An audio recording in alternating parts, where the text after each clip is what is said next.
Hi, and welcome to the Digital Investor Podcast. I'm your host, Matt Rard, and today we've got a special guest all the way from Barcelona, and this is Nelson Ferreira from Trustiu.com. And now this is a really interesting brokerage, brand new brokerage site, a newcomer on the market, and I thought I'd invite Nelson to come along and talk about what these guys specialize in, because for our community, particularly those of you who are learning how to buy websites, you're just starting on that journey, you're going to find this really interesting because on Nelson's brokerage site, Trustiu, they've got some really lower priced websites in the $5,000 to $100,000 range. But also what you are going to find fascinating, whilst it sounds like Nelson's selling these smaller sites, they of course sell 6 and 7 figure websites as well. But I want to talk about Nelson's story as well, because wait till you hear what he used to do before he gave it all up and started this new brokerage. So Nelson, thanks for coming along today. It's great to have you on. Thank you, Matt. Thank you so much for having me. Thank you. Yeah, Nelson, congratulations on, you're a newcomer to the game, and when did you start Trustiu? You guys are quite new in this space. Yeah. So we launched Trustiu on January 2019, a little bit more than 4 years ago. And yeah, that's when I decided to launch Trustiu. And this is obviously this is a mature marketplace now. There's been brokers around for like a decade. Tell us, what did you decide to do? Like you do a few things unique from my point of view, but I want to hear it. This is your time, Nelson. What do you see is that you're doing differently? What niches have you carved out in this space? So I can go directly to the complete story, Matt. So before I launched Trustiu, I worked in a content company here in Spain, which is my LinkedIn, Link to Media. And I was one of the first hires of this company. I did my career over there, and I became the director of operations of that company. One of my roles was to be involved in some acquisitions. And that's when I detected that there was this need to have this platform. And I didn't knew about, because we were doing outbound, we reached directly the project that we want to acquire. So I detected this opportunity here in Europe, and mainly in Spain and Portugal. There was this need to have a platform so buyers and sellers can meet together, and we also facilitate and provide safety for those deals. That might be interesting, I don't know. So when I left that company, we had 60 million users per month. They are still doing pretty well, actually. They do an amazing job. We have multiple websites and YouTube channels. And I was managing all the international projects, like the Italian projects, French projects, English projects, and Portuguese projects. But I saw that mainly on YouTube, there wasn't a good enough platform from my perspective to do those deals. And also on the websites here in Europe, I thought we could do better. Basically, that's why I decided to go on this adventure and launch Trustiu. Because I think it's really interesting, Nelson, your story. Like I said, it's seriously impressive what you were doing. When you think about your career, I know a lot of people in this space naturally think of, .coms and being in America primarily. I know we even teach that, but here you are in Europe. You started out, your whole career was basically managing a portfolio of websites that got up to 60 million, users a month. This is serious size marketplace in Europe that you've got. And then, so how many years did you spend there? Did you say what was your? I was 6 years, 6 years on doing that. Yeah. And were they primarily content sites? So they're in different European languages or all kinds? Different. So we had, when I left the country, I think 6 languages: Spanish, Portuguese, Italian, French, English. We had like a mini project in Japanese. Um, but yeah, only content at the moment, Oh, yeah. and informational. So it was Wow. the first idea was to do something like eHow and WikiHow, Yep. um, in the Spanish market. That was the first project. Actually, Okay. it still exists, and the name is soncomo.com. Yeah. And I went to the company to start the Portuguese version, and then we multiply that to multiple languages and start to build verticals. But all informational content. And so basically what we teach here at eBusiness, which is content sites. And now, so what happened? Why did you, so I'm presuming that's one of the bigger online media companies in Europe that, you know, you're basically running that site, their website portfolio. What the There hell are made you want to change?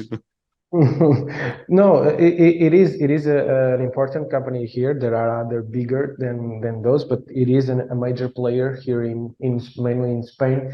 Mm.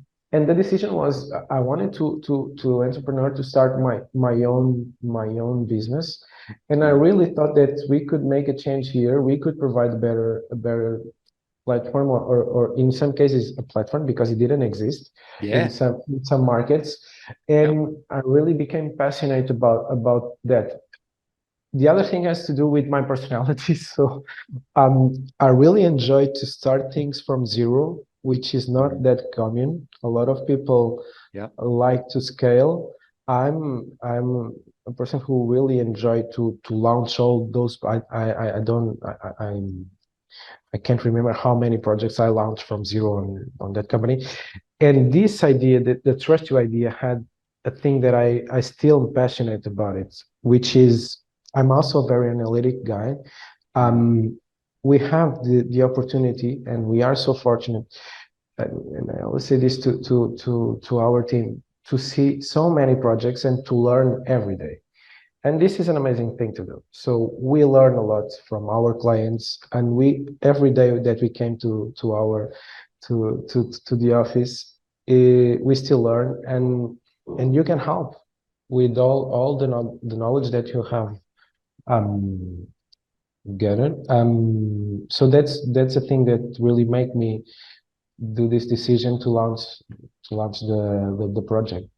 Yeah, and you've grown quite But rapidly it, because you know, congratulations. You know, looking over your website, seeing how many staff members you have now, and you were saying before you've got venture capital on. So you did a fundraising for this as well. yeah, Is that right? yeah, in we did some months ago, like 1 year and a half ago, we did a pre-seed round. Yep. It's public. We raised 500,000. Nice. And I'm very proud because so that they are not that known probably in the rest of the world, but the VCs that enter on our cap table, they are pretty much the top guys here in Spain. All So right. it's pretty good. Yeah, it's pretty good. But regarding just to another thing regarding the question, so I made this decision, but it is a scary decision. I was very Yeah. comfortable. I Yep. was very comfortable, but sometimes you have to make that decision. And how did it go? Like, you know, you make that transition to launching Trust You. Did it start to work pretty quickly for you, or was it you know what was that? Can you remember back to 2019 what those first say 6 months were like? Hard, but pretty enjoyable at the same time. As soon as I launched the website in November Mm. 2018. In the first week, I was able to sell a small channel. I had the first clue that we were doing good. A very small channel for 200 euros. That was my first sale. Um, and because of the SEO background, I was Yeah. capable to rank the main keywords that I wanted to rank. So rapidly, we had like organic traffic, not that much, but a little bit on SAM and PPC.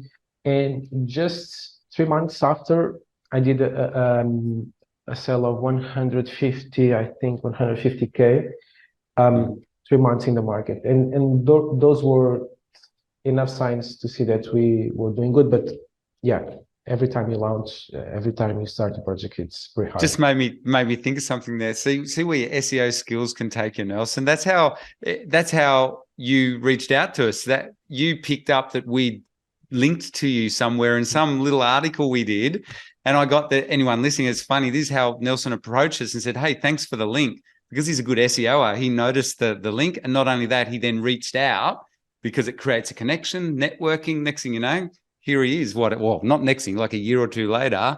So we've been chatting since then, but that's how you network, guys. And any of you in the community know this is what we teach. And that's because of your SEO skills. That's pretty cool. I was surprised. Here we are in Australia and someone from Spain is reaching out and saying, hey, thanks for the link. But let's look at the interesting niche that you've carved, because some of our listeners probably don't realize, if you're new to our community, but one of the things that we've taught over the years is when you're buying a really nice niche for content sites, because it's not as competitive, is European-based sites. So over the years, Liz and I have owned sites that are in Spanish and also in some other language, but Spanish is actually relatively easy for us to work with because it's a relatively easy to still do keyword research on.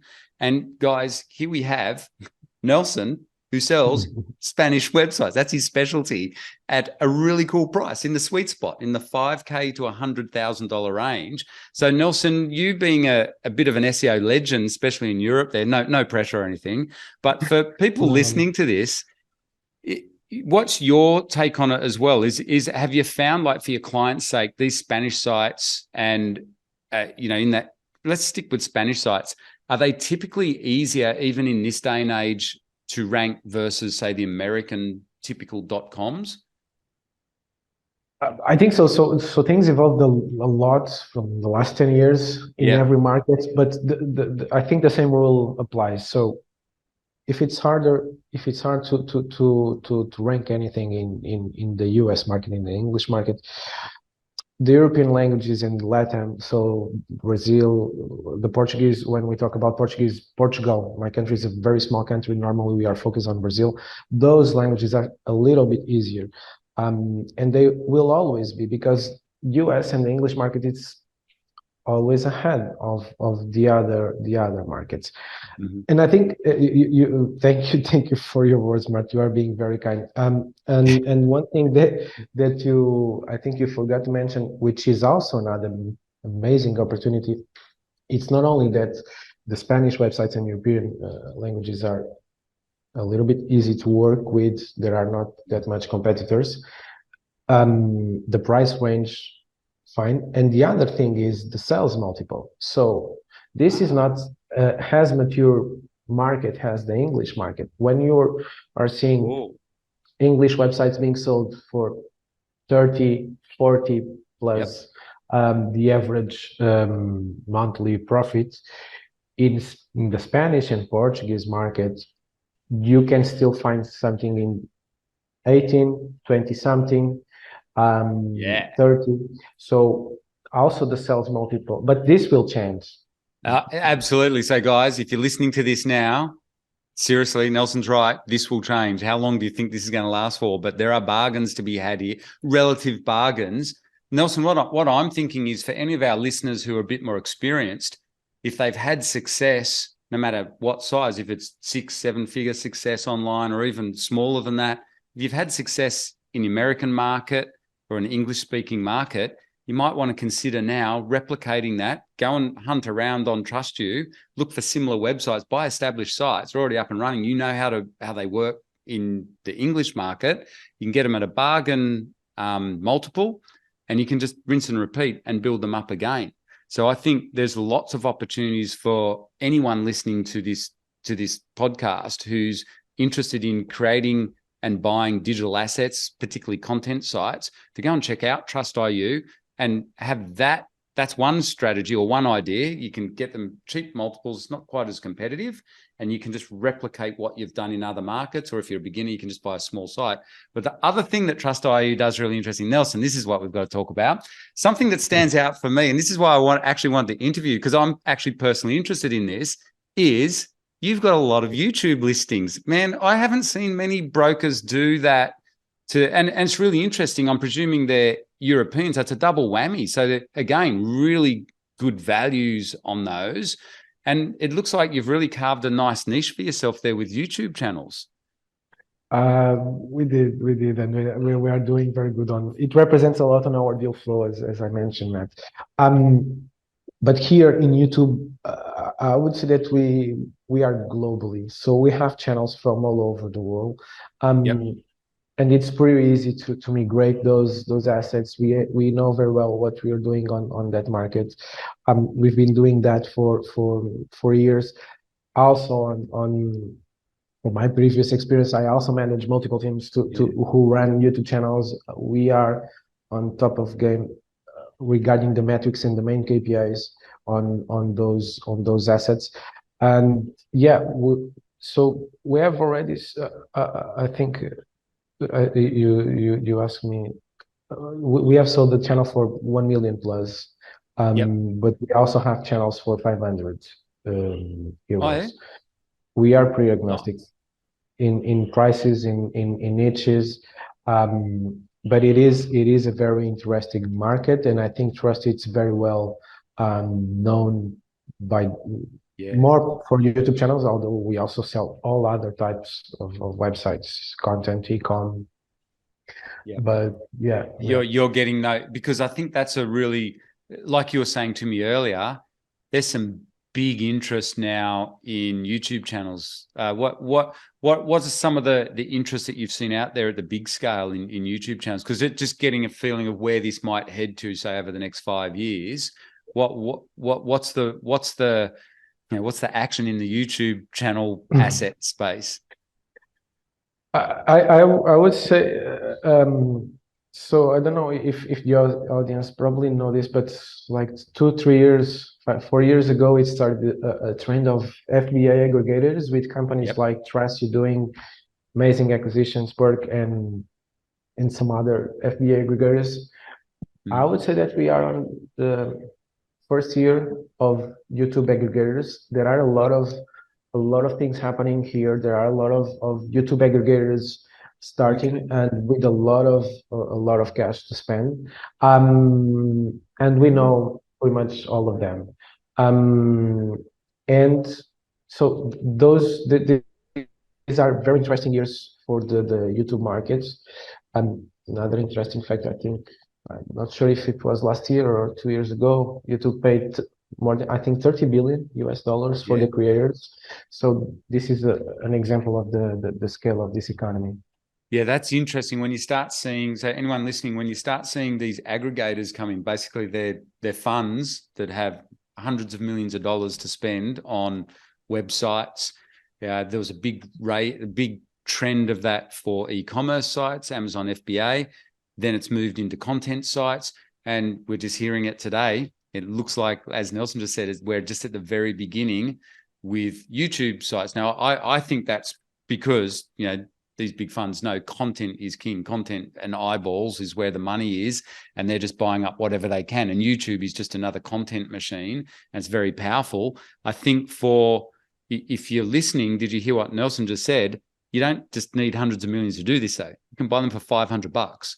And so the other thing is, if you're running content sites, you may want to hunt around on Trustiu as well to look at a YouTube channel that could complement your content site or the niches that you're in. If you're in sport, because you've got YouTube channels in every single niche, it seems. I think yeah, we have a lot of course, we also do a very hard vetting on all the properties, but on YouTube, and we need to see that there is no red flag for us, and the red flags can mean a lot of things, but so it might be related with the type of content. Are the users, the subscribers real? And all those organic metrics. If everything is correct and it's and the content it's okay, we list it. And in the end, it's a matter of the revenue and the profit that the channel is earning. And we have all sizes and global. We have clients from Australia, from US, Africa. We have clients all over the world. So is because they're sold on a multiplier of profit, if you need it for a traffic driving strategy, you can pick yourself up a bargain with a YouTube channel. You can, and there are people doing that. And another thing that you mentioned, we also sell some packs of a website and a YouTube channel, and sometimes the website generates more traffic and revenue. Sometimes the YouTube channel generates more earnings.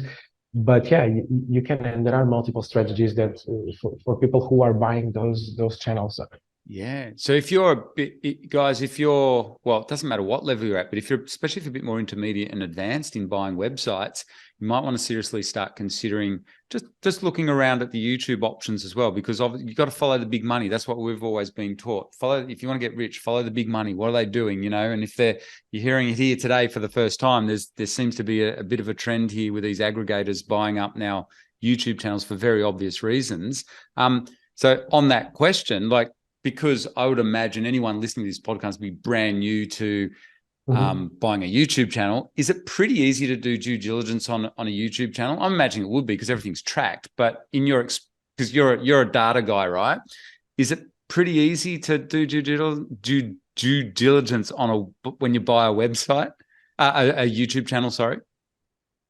Matt, it is easier than a content website. So there are a couple of things that you need to know. You also have to have a little bit of experience, but the main KPI is it's pretty easy to have access and to see that everything is legit, and also the transfer of those assets are pretty easy, and we know very well what we are doing. Our team it's top notch, and it is easy to vet everything and to see if all the metrics of the channel are organic, if you are not, if the owner is not doing something wrong.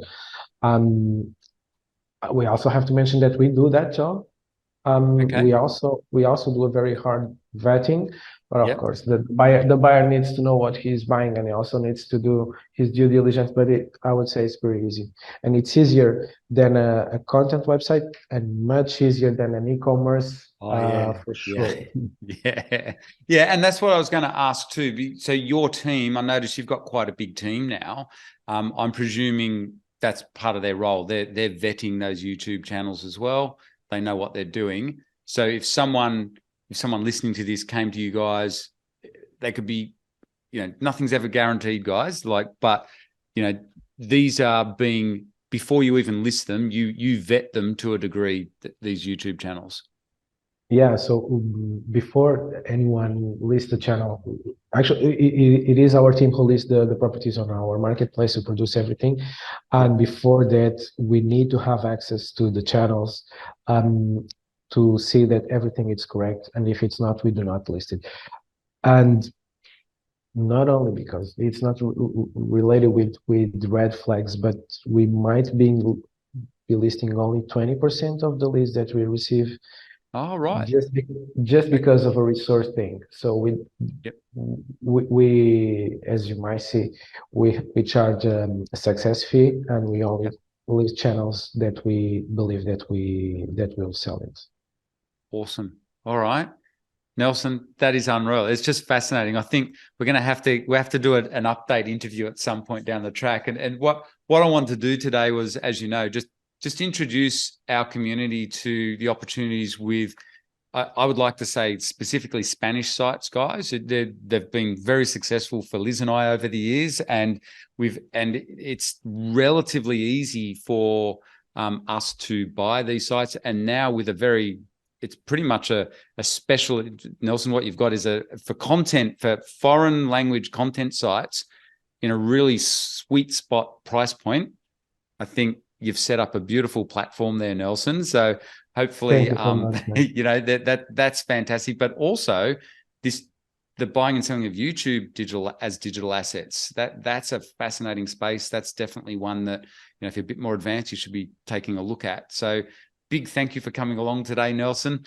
Awesome to introduce you to our community, and I'm sure we'll have you on another one soon. And guys, if you're listening to this for the first time and you haven't done our free masterclass, make sure you do sign up.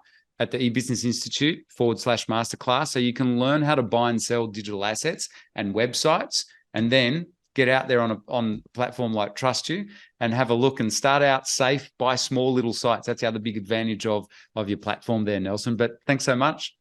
Thank you so much, Matt, to having me here. Thank you.